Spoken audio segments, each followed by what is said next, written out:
നീ എൻ ജീവനിൽ ഭാഗം 11. ഇത് തനിക്ക് വേണ്ടി ജനിച്ച തൻ്റെ പെണ്ണ്, ഒരുപാട് വേദനകൾ തനിക്ക് വേണ്ടി അനുഭവിച്ച പെണ്ണ്.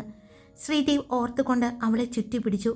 നഗ്നമായ അവളുടെ ശരീരത്ത് അവൻ്റെ ശരീരം മുട്ടിയതറിഞ്ഞതും ശ്രീദേവിൻ്റെ ചുണ്ടിൽ ഒരു പുഞ്ചിരി ഉണ്ടായിരുന്നു. എന്നാൽ അതറിഞ്ഞ് ദക്ഷ കൂടുതൽ അവനിലേക്ക് പറ്റിച്ചേരുകയാണ് ചെയ്തത്.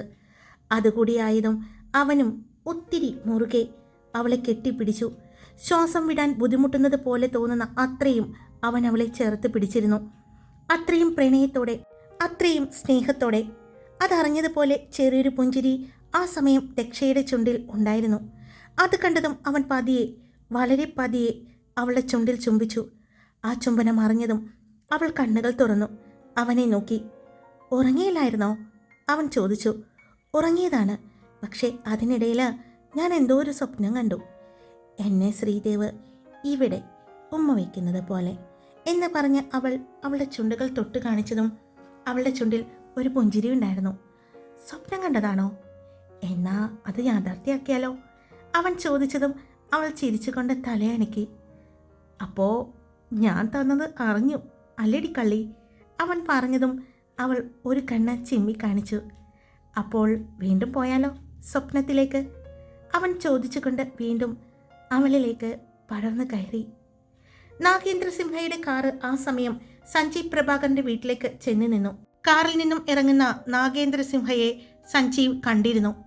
അവൻ വന്ന് ബെല്ലടിക്കാൻ പോകുന്നതിന് മുമ്പ് തന്നെ ഡോറ് തുറന്നു. പെട്ടെന്ന് ഡോറ് തുറന്നതും അത് ആരാണ് തുറന്നത് എന്നറിയാനായി നാഗേന്ദ്ര സിംഹ നോക്കി. ആരെയും കാണാതെ വന്നതും കയറിപ്പോര് നാഗേന്ദ്ര സിംഹ. അകത്തു നിന്നുള്ള ശബ്ദം കേട്ടതും അവൻ അകത്തേക്ക് കയറി. സോഫയിൽ കാലിന്മേൽ കാല് കയറ്റി വെച്ച് ലാപ്ടോപ്പിൽ നോക്കിക്കൊണ്ടിരിക്കുന്ന സഞ്ജീവിനെ അവൻ കണ്ടു. സഞ്ജീവ് അവനെ നോക്കി. ഇരിക്ക്. സഞ്ജീവ് ഇരിക്കുന്നതിൻ്റെ അടുത്ത് അവൻ വന്നതും സഞ്ജീവ് പറഞ്ഞു. സഞ്ജീവിനെ നോക്കിക്കൊണ്ട് തന്നെ നാഗേന്ദ്രൻ ഇരുന്നു. എന്താണ് നാഗേന്ദ്ര സിംഹ ഇനി എന്നോട് പറയാനുള്ളത്? പറയാനുള്ളതെല്ലാം ഫോണിലൂടെ പറഞ്ഞല്ലോ. അല്ലെങ്കിൽ എൻ്റെ അടുത്ത് നിന്ന് എന്തെങ്കിലും സഹായമാണോ താൻ പ്രതീക്ഷിക്കുന്നത്? സഞ്ജീവ് ചോദിച്ചു. അല്ല, ഞാൻ അങ്ങനെ ചോദിക്കാൻ കാരണം ഇപ്പോൾ ബിസിനസ് എല്ലാം സഹോദരിമാർ നോക്കി നടത്തുന്നത് കൊണ്ട് സാമ്പത്തികമായി താൻ നല്ല ബുദ്ധിമുട്ടിലാണ് എന്ന് എനിക്കറിയാം. അതുകൊണ്ടാണ് ഞാൻ ചോദിച്ചത്. ഒരു പുച്ഛത്തോടെ സഞ്ജീവ് ചോദിക്കുന്നത് കേട്ടപ്പോൾ നാഗേന്ദ്രന് ദേഷ്യം വന്നു. എങ്കിലും അവൻ അത് നിയന്ത്രിച്ചു. ശരിയാണ് നിങ്ങൾ പറഞ്ഞത്, എല്ലാം സഹോദരിമാർക്ക് വിട്ടുകൊടുക്കേണ്ടി വന്നു. അല്ല, ശ്രീദേവ് പിടിച്ചു പറിച്ചു കൊടുത്തു എന്ന് പറയുന്നതായിരിക്കും ശരി. ഇനി എന്തോ എനിക്ക് ആ ബിസിനസ് നോക്കി നടത്താൻ താല്പര്യമില്ല. അതുകൊണ്ട് സ്വന്തമായിട്ട് എന്തെങ്കിലും ചെയ്യണമെന്ന് ആഗ്രഹമുണ്ട്, നാഗേന്ദ്രൻ പറഞ്ഞു. എന്തിനാ? അതും നശിപ്പിച്ച് കളയാനാണോ? യാതൊരു ദാക്ഷിണ്യവും ഇല്ലാതെ തൻ്റെ മുഖത്ത് നോക്കി പറയുന്ന സഞ്ജീവിനെ നാഗേന്ദ്രൻ നോക്കിക്കാണുകയായിരുന്നു. എനിക്കറിയാം തൻ്റെ മനസ്സിൽ ഇപ്പോൾ എന്താണെന്ന്. ഇങ്ങനെ ഒരു അവസ്ഥയിൽ സഹായത്തിന് വന്ന തന്നോട് ഞാൻ തന്നെ കളിയാക്കുന്നത് പോലെ, തന്നെ പുച്ഛിക്കുന്നത് പോലെ തനിക്ക് തോന്നി അല്ലേ? എന്നാൽ അതിന് കാരണവും താൻ തന്നെയാണ് നാഗേന്ദ്ര സിംഹയ്ക്ക്. കാരണം എന്തെന്ന് ഞാൻ പറയാതെ തന്നെ അറിയാമായിരിക്കും. സഞ്ജയ് പറഞ്ഞതും നാഗേന്ദ്രൻ അവൻ്റെ മുഖത്തേക്ക് തന്നെ നോക്കി. ഇത്രയും നല്ലൊരു ബിസിനസ് ഗ്രൂപ്പ്, വർഷങ്ങളുടെ പാരമ്പര്യമുള്ള ചന്ദ്രമൗലി ഗ്രൂപ്പ്, അത് തൻ്റെ കയ്യിൽ കിട്ടിയിട്ടും അത് ഭംഗിയായി നോക്കി നടത്താൻ പറ്റാതെ നശിപ്പിച്ചു കളഞ്ഞ താൻ എങ്ങനെയാണ് ഇനി പുതിയത് കെട്ടിപ്പടർത്തി കൊണ്ടുവരുന്നത്? അങ്ങനെ കൊണ്ടുവന്നാൽ തന്നെ എത്ര വർഷങ്ങളെടുക്കും?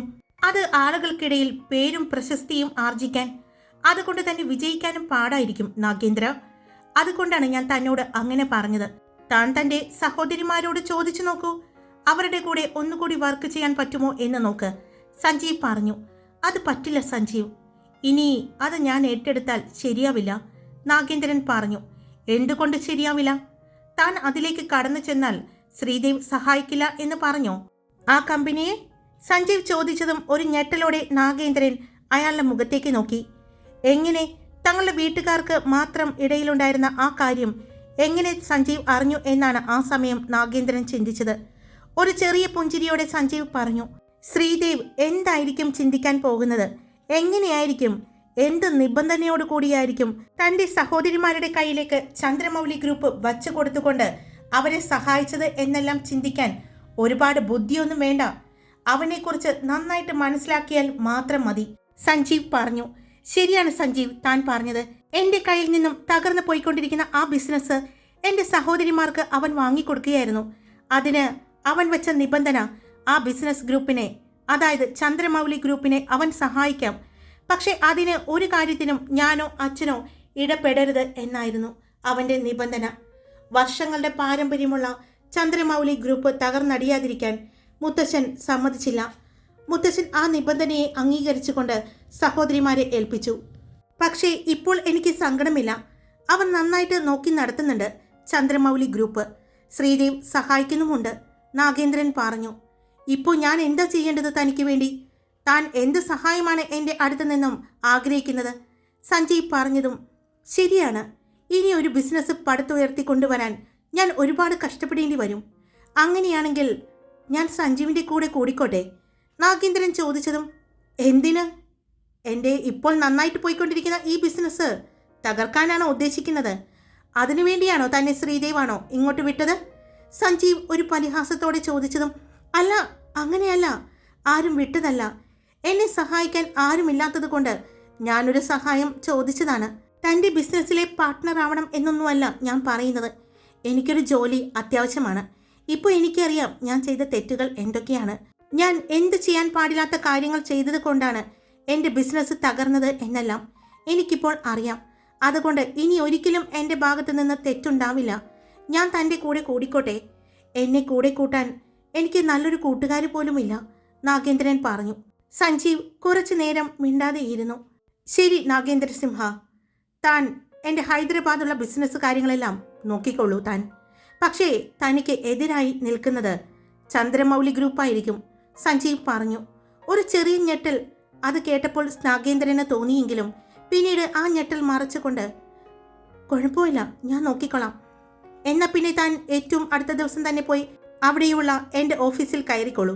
പിന്നെ ചന്ദ്രമൗലി ഗ്രൂപ്പിൽ കാണിച്ചതുപോലെ തൻ്റെ ഇഷ്ടത്തിന് കാര്യങ്ങൾ ഒന്നും ചെയ്യാൻ പറ്റില്ല. എന്ത് ചെയ്യണമെങ്കിലും എന്നോട് ചോദിക്കണം, സഞ്ജീവ് പറഞ്ഞു.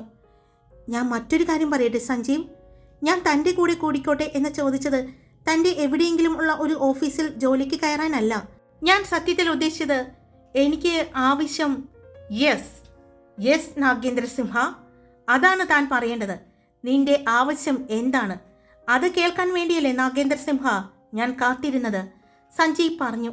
അവൻ്റെ മുന്നിൽ 2 കൈകളും സോഫയിലേക്ക് വിരിച്ചു വെച്ചുകൊണ്ട് സഞ്ജീവ് അവൻ്റെ കണ്ണുകളിലേക്ക് നോക്കിക്കൊണ്ട് ചോദിച്ചു. എനിക്ക് ശ്രീദേവിനെ തകർക്കണം. നാഗേന്ദ്രൻ പറഞ്ഞത് കേട്ടതും സഞ്ജീവ് ചിരിച്ചു.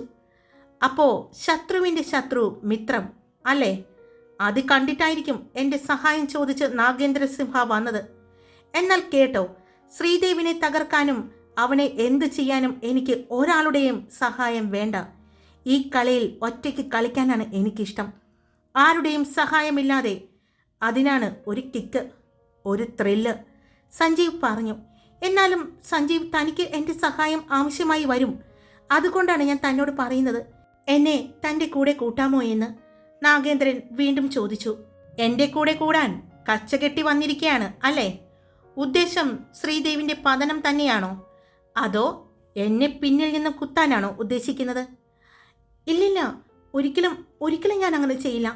എന്നെ സഹായിച്ചാൽ എന്നും സഞ്ജീവിൻ്റെ ഏത് അവസ്ഥയിലും ഏത് പ്രതിസന്ധി ഘട്ടത്തിലും കൂടെ ഞാൻ നിൽക്കും, നാഗേന്ദ്രൻ പറഞ്ഞു. എൻ്റെ പ്രതിസന്ധി ഘട്ടത്തിൽ ആരും എൻ്റെ കൂടെ നിൽക്കണ്ട. എൻ്റെ പ്രതിസന്ധികളെ എങ്ങനെ തരണം ചെയ്യണമെന്ന് എനിക്ക് നന്നായിട്ടറിയാം. അങ്ങനെ എനിക്ക് മുന്നിൽ വന്ന് എല്ലാ പ്രതിസന്ധികളെയും വെട്ടിമാറ്റിയതാണ് ഈ സഞ്ജീവ് പ്രഭാകർ ഇവിടം വരെ എത്തിയത്, അതും ഒറ്റയ്ക്ക്. പിന്നെ എനിക്കൊരു അനിയനുണ്ടായിരുന്നു, സായുജ് പ്രഭാകർ. അവൻ മാത്രമായിരുന്നു എൻ്റെ കൂടെ, എൻ്റെ കൂട്ടായിട്ട് ഞാൻ കൊണ്ടു നടന്നത്. പക്ഷേ ഇന്ന് അവനിപ്പോൾ ശ്രീദേവിൻ്റെ കൂടെയുണ്ട്, പഞ്ചപാണ്ഡവന്മാരിൽ ഒരാളായിട്ട്. സഞ്ജീവ് ദേഷ്യത്തോടെയാണ് അത് പറഞ്ഞത്. പഞ്ചപാണ്ഡവന്മാർ? മനസ്സിലാവാത്തതുപോലെ നാഗേന്ദ്രൻ ചോദിച്ചു. അതെ, പഞ്ചപാണ്ഡവന്മാർ. ശ്രീദേവ്, വിശ്വം, റോയ്, ശങ്കർ, സായുജ്. ഇപ്പോൾ അങ്ങനെയാണ് ആ 5 പേരും എൻ്റെ മുന്നിൽ നിൽക്കുന്നത്. പക്ഷേ ഞാൻ കർണനാണ്. എനിക്ക് ഒറ്റയ്ക്ക് നിന്ന് പോരാടാനാണ് ഇഷ്ടം, സഞ്ജീവ് പറഞ്ഞു. പ്ലീസ് സഞ്ജീവ്, എനിക്ക് ശ്രീദേവിൻ്റെ പതനം കാണണം. അവൻ തകർന്നു നിൽക്കുന്നത് എനിക്ക് കാണണം. ഞാൻ നിൽക്കുന്ന അവസ്ഥയിലേക്ക് അവനെ എത്തിക്കണം, നാഗേന്ദ്രൻ പറഞ്ഞു. അതൊരിക്കലും സംഭവിക്കാൻ പോകുന്നില്ല. അവനെ സാമ്പത്തികമായിട്ട് തകർക്കാൻ എനിക്കെന്നല്ല ആർക്കും സാധിക്കില്ല. ശ്രീദേവ് ശക്തിയുടെയും ശക്തിദേവിൻ്റെയും രണ്ടുപേരുടെയും സമ്പാദ്യം എടുത്തു വെച്ചാൽ ഒരിക്കലും അവരെ നമുക്ക് തോൽപ്പിക്കാൻ പറ്റില്ല. SR ഗ്രൂപ്പ്, SS ഗ്രൂപ്പ് അവൻ്റെ കൂടെ ഉള്ളിടത്തോളം കാലം താൻ വിചാരിക്കുന്നത് പോലെ സാമ്പത്തികമായിട്ട് ബിസിനസ് തകർച്ചയിലേക്ക് അവനെ കൊണ്ടുപോകാൻ പറ്റില്ല. അവന് അതിനേക്കാൾ മുകളിൽ അവൻ തകരുന്നത് ഒരൊറ്റ കാരണം കൊണ്ട് മാത്രമായിരിക്കും. അതാണ് എനിക്ക് വേണ്ടത്, സഞ്ജീവ് പറഞ്ഞു. ദക്ഷിണ വേണുഗോപാൽ? നാഗേന്ദ്രൻ പറഞ്ഞതും യെസ്, ദക്ഷിണ എന്ന ദക്ഷ, അവളെയാണ് എനിക്ക് വേണ്ടത്. ഞാൻ ഈ ജീവിതത്തിൽ ആദ്യമായിട്ട് സ്നേഹിച്ചതും ആഗ്രഹിച്ചതും അവളെയാണ്. മണ്ണിനും പെണ്ണിനും വേണ്ടിയല്ലേ പണ്ട് യുദ്ധം നടന്നത്, കൗരവരും പാണ്ഡവരുമായിട്ട്. ഇന്നും അതിനുവേണ്ടി തന്നെയാണ് യുദ്ധം നടക്കുന്നത്. പക്ഷേ എനിക്ക് മണ്ണല്ല വേണ്ടത്, അവൻ്റെ പെണ്ണാണ് വേണ്ടത്. അവളെ എൻ്റെ പെണ്ണാക്കുകയാണ് എനിക്ക് വേണ്ടത്, സഞ്ജീവ് ദേഷ്യത്തോടെ പറഞ്ഞു. അപ്പോൾ അവൻ്റെ മുഖം തീ പോലെ ചുവന്നിരിക്കുന്നതായിട്ട് അവൻ്റെ മുന്നിലിരിക്കുന്ന നാഗേന്ദ്രന് തോന്നി. തീ പോലെ നിൽക്കുകയായിരുന്നു അവൻ്റെ മുഖം. ഞാൻ സഹായിക്കാം അതിന്, പെട്ടെന്ന് എടുത്തടിച്ചതുപോലെ നാഗേന്ദ്രസിംഹ പറഞ്ഞു. എങ്ങനെ എങ്ങനെ വേണമെങ്കിലും ഞാൻ സഹായിക്കാം സഞ്ജീവിനെ. എനിക്ക് ശ്രീദേവിൻ്റെ തകർച്ച കാണണം. താൻ പറഞ്ഞത് ശരിയാണ്. ശ്രീദേവ് തകരണമെങ്കിൽ അവന് ഏറ്റവും ഇഷ്ടപ്പെട്ടത് ഈ ലോകത്ത് ദക്ഷയെയാണ്. അതിൽ കൂടുതൽ അവൻ്റെ തകർച്ചയ്ക്ക് ആക്കം കൂട്ടാനായിട്ട് ഒന്നുമില്ല. അതെ, അതുകൊണ്ട് തന്നെ അവളെ നഷ്ടപ്പെട്ടാൽ ഉറപ്പായിട്ടും ശ്രീദേവ് തകരും, സഞ്ജീവ് പറഞ്ഞു. അത് ശരിയാണ്. ദക്ഷ ഇല്ലാതായി കഴിഞ്ഞാൽ ശ്രീദേവിൻ്റെ ഈ അത്രയും പറഞ്ഞതും നാഗേന്ദ്രൻ ഇരുന്ന സോഫ പുറകിലേക്ക് മറിഞ്ഞു പോയിരുന്നു. എന്താണ് സംഭവിച്ചത് എന്ന് ഒരു നിമിഷം ആലോചിക്കേണ്ടി വന്നു നാഗേന്ദ്രസിംഹയ്ക്ക്. അവൻ മറഞ്ഞു വീണതിൽ നിന്നും എങ്ങനെയൊക്കെയോ എഴുന്നേറ്റ് നിന്ന നാഗേന്ദ്രസിംഹ കാണുന്നത് മുന്നിൽ സംഹാര രുദ്രനെ പോലെ നിൽക്കുന്ന സഞ്ജീവിനെ കണ്ടതും, എന്തു പറഞ്ഞു നീ? അവളെ ഇല്ലാണ്ടാക്കാന്നോ? എന്നാ അവൾക്കൊരു പോറൽ സംഭവിച്ചാൽ തീർന്നു. അതിന് കാരണക്കാരായവർ. അവളെ ഇല്ലാതാക്കാൻ എനിക്ക് ഒരു നിമിഷം മതി. പക്ഷേ ഞാനത് ചെയ്യാതെ അങ്ങനെ അവളെ നിർത്തിയിട്ടുണ്ടെങ്കിൽ അത് എനിക്ക് സ്വന്തമാക്കാൻ വേണ്ടിയാണ്. അവൾ എൻ്റെ കൂടെ ജീവിച്ചാൽ മതി എന്നുള്ള ഉറച്ച തീരുമാനം കൊണ്ടാണ്. അതിൽ രണ്ടുണ്ട് കാര്യം. ഒന്ന്, അതിലൂടെ ശ്രീദേവ് എന്ന് പറയുന്ന എല്ലാവരുടെയും ആരാധനയോടെ നോക്കിക്കാണുന്ന ആക്ടർ ശ്രീദേവ് ശക്തിയുടെ പതനം, ബിസിനസ്സിൽ ശക്തിശ്രീ എന്ന ശ്രീദേവിൻ്റെ പതനം, എല്ലാം ആ ഒറ്റ കാര്യം കൊണ്ട് തന്നെ നടക്കും. അവൻ്റെ തകർച്ചയ്ക്ക് അവൻ്റെ ഭാര്യ തന്നെ കാരണമാകും. അതിനു വേണ്ടിയാണ് ഞാൻ ശ്രമിക്കുന്നത്. അവളെ നഷ്ടപ്പെട്ടാൽ ശ്രീദേവ് തകർച്ചയിലേക്ക് പോകും. പിന്നെ എന്ത് ബിസിനസ്, എന്ത് സിനിമ, ഒന്നും ചെയ്യില്ല. അതാ എനിക്ക് വേണ്ടത്. സഞ്ജീവ് ഒരു ഭ്രാന്തനെ പോലെയാണ് പുലമ്പിക്കൊണ്ടിരിക്കുന്നത് എന്ന് ആ സമയം നാഗേന്ദ്രന് തോന്നി. അയാൾ ശ്രീദേവിൻ്റെ ഭാര്യ ദക്ഷയെ എത്രമാത്രം സ്നേഹിക്കുന്നുണ്ട് എന്ന് ആ സമയം നാഗേന്ദ്രൻ തിരിച്ചറിയുകയായിരുന്നു. ദക്ഷയുടെ പേര് പറയുമ്പോൾ അയാളുടെ കണ്ണുകളിലെ തിളക്കം, അത് മതിയായിരുന്നു സഞ്ജീവ് എത്രത്തോളം ദക്ഷ എന്ന പെണ്ണിനെ പ്രണയിക്കുന്നുണ്ട് എന്ന് മനസ്സിലാക്കാൻ. അതുകൊണ്ട് ഉറപ്പായിരുന്നു സഞ്ജീവ് പ്രഭാകർ ഏതു വിധേനയും അവൻ ദക്ഷയെ സ്വന്തമാക്കാൻ ശ്രമിക്കും എന്ന്. ശരി, നിങ്ങൾക്കാവശ്യം ദക്ഷിണ എന്ന ദക്ഷയല്ലേ? അതിനുവേണ്ട എന്ത് കാര്യം വേണമെങ്കിലും, എന്ത് സഹായം വേണമെങ്കിലും ഞാൻ ചെയ്തു തരാൻ തയ്യാറാണ്, നാഗേന്ദ്രൻ എഴുന്നേറ്റ് നിന്നുകൊണ്ട് പറഞ്ഞു. ആ സമയം സഞ്ജീവ് ചവിട്ടി താഴെ ഇട്ടതോ ഒന്നും അവന് പ്രശ്നമായി തോന്നിയില്ല. അവൻ്റെ മനസ്സിലേക്ക് വന്നത് SR ഗ്രൂപ്പ്, SS ഗ്രൂപ്പ് എന്ന വമ്പൻ ബിസിനസ് സാമ്രാജ്യമായിരുന്നു. അതിനുവേണ്ടി എന്ത് കളിയും കളിക്കാൻ അവൻ റെഡിയാവുകയായിരുന്നു. സഞ്ജീവ്, ഞാനിപ്പോൾ പോകുന്നു. താൻ റിലാക്സ് ആവും. ഞാൻ അടുത്ത ദിവസം വരാം, എന്നിട്ട് സംസാരിക്കാം. ഞാൻ പറഞ്ഞ കാര്യങ്ങൾ താനൊന്ന് ആലോചിച്ച് നോക്ക്. തനിക്കിപ്പോൾ സഹായത്തിന് ആരുമില്ല. ഞാൻ ഉണ്ടാകും എന്ന് വെറുതെ പറഞ്ഞതല്ല. വെറും വാക്ക് നാഗേന്ദ്രസിംഹ പറയില്ല. തൻ്റെ കൂടെ ശ്രീദേവ് എന്ന് പറയുന്ന ശ്രീദേവ് ശക്തിയുടെ പതനത്തിന് ഞാനുണ്ടാവും കൂടെ. അതിലൂടെ എനിക്ക് വേണ്ടത് അറിയാം നാഗേന്ദ്ര, അതിലൂടെ നിനക്ക് വേണ്ടത് SS ഗ്രൂപ്പും SR ഗ്രൂപ്പുമാണെന്ന്. എന്നാൽ എനിക്ക് വേണ്ടത് ദക്ഷിണ വേണുഗോപാലിനെയാണ്. അതുകൊണ്ട് നീ പറഞ്ഞ കാര്യം ആലോചിക്കാം. ഞാൻ ആലോചിച്ചിട്ട് പറയാം. എന്താണെങ്കിലും അധികം വൈകാതെ നമുക്ക് വീണ്ടും കാണേണ്ടി വരും, സഞ്ജീവ് പറഞ്ഞു. തീർച്ചയായിട്ടും സഞ്ജീവ്, ഞാൻ അടുത്ത ദിവസം തന്നെ വന്ന് കാണും. ഇപ്പോൾ തൻ്റെ മനസ്സ് ആകെ ഡിസ്റ്റർബായിട്ടിരിക്കുന്ന സമയമാണ്. റിലാക്സ് ചെയ്തിരിക്കുക. ഞാനുണ്ടാവും എന്തിനും കൂടെ എന്ന് പറഞ്ഞ് നാഗേന്ദ്രൻ ഒരു ചിരിയോടെ സഞ്ജീവിൻ്റെ അടുത്തേക്ക് വന്നു. തോൽക്കാനല്ല, ജയിക്കാനാണ് കൂടെ നിൽക്കാമെന്ന് ഞാൻ പറയുന്നത്. എൻ്റെ കൂടെ എൻ്റെ അച്ഛനും ഉണ്ടാകും, അവൻ പറഞ്ഞു. അതിന് ഒന്നും മിണ്ടാതെ സഞ്ജീവ് അവനെ നോക്കുക മാത്രമാണ് ചെയ്തത്. ഹായ്, എല്ലാവരും സുഖമായിട്ടിരിക്കുന്നോ? ഞാൻ സുഖമായിട്ടിരിക്കുന്നു. അപ്പോൾ സ്റ്റോറി ഇട്ടിട്ടുണ്ട്. ഇഷ്ടപ്പെട്ടാൽ ലൈക്ക് ചെയ്യാനും നിങ്ങളുടെ അഭിപ്രായങ്ങൾ കമൻറ്റ് ചെയ്യാനും സബ്സ്ക്രൈബ് ചെയ്യാതെ കേൾക്കുന്നവരുണ്ടെങ്കിൽ സബ്സ്ക്രൈബ് ചെയ്യാനും മറക്കല്ലേ. Love you all. It's me Karthika.